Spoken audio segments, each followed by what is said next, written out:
दोस्तों टेस्ला एक ऐसा नाम जिसको शायद ही कोई ना जानता हो। दोस्तों टेस्ला आज दुनिया की सबसे बड़ी इलेक्ट्रिकल व्हीकल बनाने वाली कंपनी है।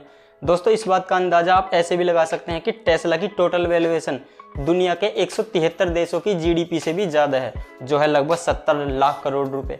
लेकिन दोस्तों शायद ही आप ये जानते हो कि टेस्ला की शुरुआत एलन मस्क ने नहीं बल्कि 2 इंजीनियर्स ने की थी। लेकिन दोस्तों एक समय ऐसा भी आया था जब कंपनी पूरी तरीके से दिवालिया हो चुकी थी।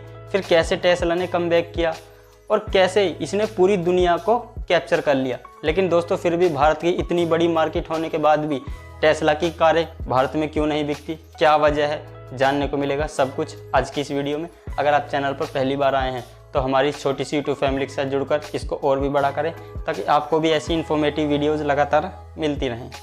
दोस्तों 2000 के दौर में अमेरिका के 2 इंजीनियर मार्क टारपेनी और मार्टिन एम्बरहार्ट, इन दोनों ने ही देखा कि भैया उस दौर में मार्केट में काफ़ी सारी गाड़ियों का कॉन्सेप्ट आ चुका था, नई नई कंपनियां मार्केट में आ रही थी। लेकिन इन्होंने वहां पर एक चीज़ ये भी देखी कि जो उस टाइम पर गाड़ियां थी वो डीजल या पेट्रोल इन फ्यूल पे चलती थी। और इन दोनों को ये अच्छी तरीके से पता था कि डीजल और पेट्रोल कभी ना कभी ख़त्म जरूर होगा, ये एक सीमित स्टॉक है। इसीलिए इन्होंने सोचा कि क्यों ना मार्केट में कुछ इस तरह की इलेक्ट्रिक गाड़ियाँ बनाई जाएँ जो लोगों को फ्यूचर में काफ़ी ज़्यादा हेल्प करें। और इन दोनों इंजीनियर ने एक ऐसी कंपनी बनाने का निर्णय कर लिया और फाइनली 2003 में इन्होंने एक ऐसी कंपनी भी बना डाली जिसका नाम इन्होंने रखा टेस्ला, जो एक ग्रेट साइंटिस्ट निकोला टेस्ला के नाम पे रखा गया था। तो इस तरह से 2003 में टेस्ला की शुरुआत हुई। अब टेस्ला की शुरुआत तो हो चुकी थी, लेकिन मार्क और मार्टिन इन दोनों के पास उतने पैसे नहीं थे कि कंपनी को किस तरह से आगे बढ़ाया जाना है। लेकिन फिर भी उन्होंने कंपनी पर काम करना शुरू कर दिया था। लेकिन उनके लिए सबसे बड़ी बात यह भी थी कि कंपनी की टेक्नोलॉजी और जितने भी कंपनी के लिए सॉफ्टवेयर होंगे हम खुद ही उनको डिज़ाइन करेंगे और खुद ही अपनी टेक्नोलॉजी की गाड़ी बनाएंगे। इसीलिए उनका खर्चा काफ़ी ज़्यादा हो चुका था कंपनी के ऊपर। अब ये दोनों इंजीनियर मार्क और मार्टिन दोनों निकल पड़े थे कि भैया हमको कहाँ से फंडिंग मिल सकती है अपनी इस कंपनी को चलाने के लिए। तभी उस दौर में एक एक्सपो में इनकी मुलाकात एलन मस्क से हुई और एलन मस्क को इन्होंने अपना उस आइडिया शेयर किया कि हम इलेक्ट्रिक कार बनाना चाहते हैं, क्योंकि एलन मस्क भी काफ़ी फ्यूचर सोच वाले थे। तो उन्होंने भी इनकी कंपनी में फंडिंग कर दी और इनकी कंपनी ने उस वक्त फंडिंग उठाई थी लगभग $7.5 बिलियन की, जिसमें से $6.5 बिलियन अकेले एलन मस्क ने ही इनको दिए। तो इस तरह से कंपनी में सबसे ज़्यादा हिस्सेदारी एलन मस्क की ही हो गई। एक तरफ जहाँ दूसरी बड़ी कंपनियाँ डीजल और पेट्रोल की गाड़ियाँ मार्केट में उतार रही थी, वहाँ पर टेस्ला के लिए प्रॉब्लम ये थी कि वो लोगों को कैसे समझाए कि भैया इलेक्ट्रिक गाड़ियाँ आप लें, क्योंकि उस समय पर लोग इलेक्ट्रिक कार के बारे में जानते ही नहीं थे। तो वो लेंगे कैसे, वो भी टेस्ला के लिए एक बड़ी चीज़ थी। दूसरा इनोवेशन, गाड़ियों के ऊपर ज़्यादा खर्चा करना पड़ रहा था। इसलिए कंपनी की हालत ऐसी हो गई कि भैया कंपनी पूरी तरह से लगभग दिवालिया ही हो चुकी थी। फिर धीरे धीरे जो कंपनी के फाउंडर थे मार्क और मार्टिन, वो भी कंपनी से हट गए। अब टेस्ला की जितनी भी जिम्मेदारी थी वो एलन मस्क के कंधे पर ही आ चुकी थी। अब एलन मस्क के ऊपर ही था कि भैया कंपनी डूबेगी या बचेगी। लेकिन एलन मस्क ने भी ये फैसला कर लिया था कि मुझको टेस्ला को वापस से कम बैक कराना है। लेकिन उस समय पर टेस्ला हालांकि पेपल और स्पेस एक्स जैसी कंपनियों के फाउंडर थे, लेकिन उनके पास भी उतने पैसे उस समय पर नहीं थे कि वो इस डूबती हुई कंपनी में काफ़ी सारा इन्वेस्ट कर सकें। हालांकि उनके पास ये चॉइस ज़रूर थी कि वो अपनी चारों कंपनियों में से किसी एक को चुन सकते हैं, लेकिन उन्होंने अपनी चारों कंपनियों को ही चुना और सभी में थोड़ा थोड़ा इन्वेस्ट किया। लेकिन टेस्ला के लिए वो थोड़ा सा इन्वेस्टमेंट भी काफ़ी नहीं था, इसलिए इन्होंने अमेरिकी सरकार से भी लगभग $400 मिलियन का कर्ज लिया और उस कर्ज को फिर टेस्ला में इन्वेस्ट किया। इन्वेस्ट करने के साथ ही इन्होंने टेस्ला में कुछ बदलाव भी किए। कंपनी में जो लोग इनोवेटिव थे उनको लिया, जिससे कि वो नए नए आइडिया पर काम कर सकें। अब फंडिंग मिलने के बाद ही एलन मस्क ने टेस्ला का आईपीओ भी लॉन्च कर दिया। हालांकि आईपीओ उस टाइम केवल $17 का ही निकला था, लेकिन देखते ही देखते इनका आईपीओ काफ़ी ज़्यादा सब्सक्राइब हुआ और केवल 1 साल में ही इन्होंने जो अमेरिकी सरकार से कर्ज लिया था वो भी चुकता कर दिया और फिर नई नई गाड़ियों पर इन्वेस्ट करना शुरू किया। उसके बाद इन्होंने पहली रोडस्टर गाड़ी मार्केट में लॉन्च कर दी, जो अपने आप में एक बढ़िया गाड़ी थी और लोगों ने उसको खूब ज़्यादा पसंद किया। नया इनोवेशन गाड़ियों में देखने को मिल रहा था, इसलिए लोगों ने भी उसको खूब ज़्यादा पसंद किया। और एलन मस्क की सबसे बड़ी खास चीज़ ये थी कि ये नए नए इनोवेशन की गाड़ियाँ मार्केट में उतार रहे थे।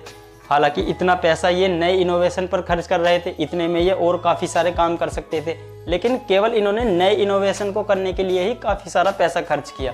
लेकिन फिर भी आज अगर कंपनी की वैल्यूएशन देखें तो 70 लाख करोड़ से भी ज़्यादा की है और टेस्ला की कारें लगभग पूरी दुनिया में ही बिकती हैं। लेकिन दोस्तों इतनी बड़ी कंपनी होने के बाद भी और इलेक्ट्रिक कारें बनाने के बाद भी वो भारतीय मार्केट में आज तक क्यों नहीं आ पाई। हालांकि भारतीय मार्केट में तो जो भारतीय कंपनियां हैं वो भी इलेक्ट्रिक कारें बनाकर अब मार्केट में बेचने लगी हैं फ्यूचर को देखते हुए।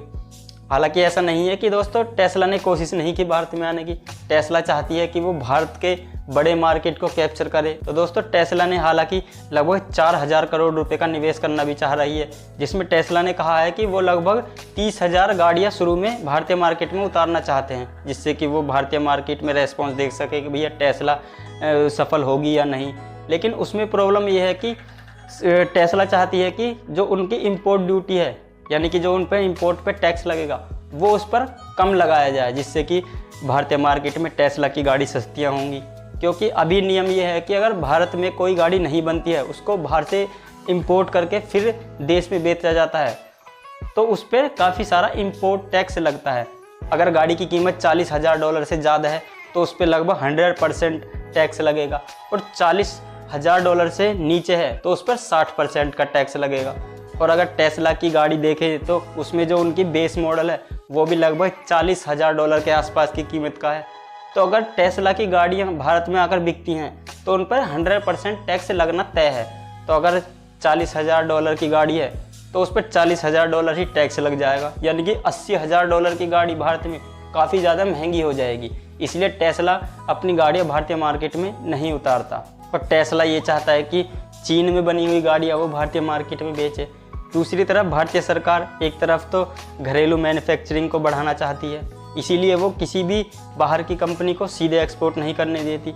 वो भारतीय सरकार ये कह रही है कि भैया टेस्ला आप भारत में ज़रूर आएँ, लेकिन अपना खुद का मैन्युफैक्चर प्लांट यहीं पे लगाएं, यहीं पे गाड़ी बनाएं और फिर उसको भारतीय मार्केट में बेचें, हमको कोई दिक्कत नहीं है। लेकिन टेस्ला के लिए प्रॉब्लम ये है कि उसको अभी खुद ही वो श्योर नहीं है कि उसकी गाड़ियाँ भारतीय मार्केट में चलेंगी या नहीं चलेंगी, इसलिए वो पहले अपनी गाड़ी को इंपोर्ट कराना चाहती है, और अगर चल गई तो फिर वो कह रहे हैं कि बाद में हम अपना प्लांट भी लगा लेंगे। लेकिन भारतीय सरकार बिल्कुल भी इसके खिलाफ है, इसलिए आज तक टेस्ला भारत में एंट्री नहीं ले पाई है। इसीलिए एलन मस्क ने ट्विटर पर भी ये सब चीज़ें कही हैं कि भैया भारतीय गवर्नमेंट नहीं चाहती कि टेस्ला इंडिया में आए, क्योंकि वो अपने टैक्स को कम नहीं कर रहे हैं, और इतने ज़्यादा टैक्स के साथ अगर टेस्ला भारत में जाएगी तो ऑब्वियसली टेस्ला की कारें काफ़ी ज़्यादा महंगी हो जाएंगी। जो ऑब्वियस सी बात है, उतनी महंगी गाड़ी भारतीय मार्केट में नहीं चलेंगी। दूसरी तरफ भारत की अपनी कंपनी टाटा और महिंद्रा भी नहीं चाहते कि भैया टैक्स में कोई छूट दी जाए टेस्ला को, क्योंकि अगर टेस्ला भारत में आती है तो सीधे सीधे उनको भी कंपटीशन मिलेगा। तो टाटा और महिंद्रा ने भी बड़े अधिकारियों से बात की है कि इनको टैक्स में छूट ना दी जाए। तो यही सब कारण है कि आज तक टेस्ला इंडियन मार्केट में एंट्री नहीं ले पाई है। दोस्तों आपकी राय क्या है इस पर? क्या भारतीय सरकार को टेस्ला को छूट देनी चाहिए इंडिया में आने के लिए या फिर नहीं देनी चाहिए? जो भी आपकी राय है कमेंट में ज़रूर देना। तो दोस्तों आज की टेस्ला की स्टोरी में इतना ही। Thanks for your valuable time.